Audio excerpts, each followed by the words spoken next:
শুক্রবার দিন একটু আস্তে ধীরে ঠান্ডা মাথায় আরাম করে ঘুম থেকে উঠছি আর বারান্দায় চলে আসছি। এই সিজনে আমার এই অপরাজিতা গাছটা বিশাল বড় হয়ে যায়। এবারও বড় হচ্ছে, তবে যদি একটু যত্ন পেত এতদিন আমার বারান্দার পুরো সব গ্রিল ভরে যাইত। এই তো অপরাজিতার ফুলগুলা ফুটে আছে। এখন তো যেহেতু বৃষ্টি হয়, এই জন্য বৃষ্টির পানিতে মানে বৃষ্টির পানি পেলেই গাছগুলা বড় হয়। আমি তো গাছে পানি দেওয়ার সময় সুযোগই পাই না।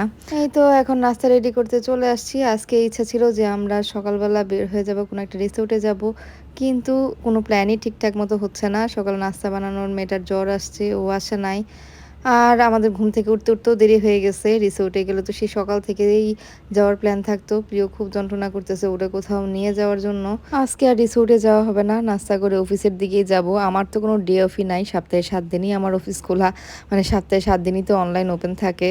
আমার টাঙ্গুয়ের হাওড়ে যেতে ভীষণ রকমের ইচ্ছা করতেছে, কিন্তু কোনো কিছুতেই কিছু ম্যানেজ করতে পারতেছি না।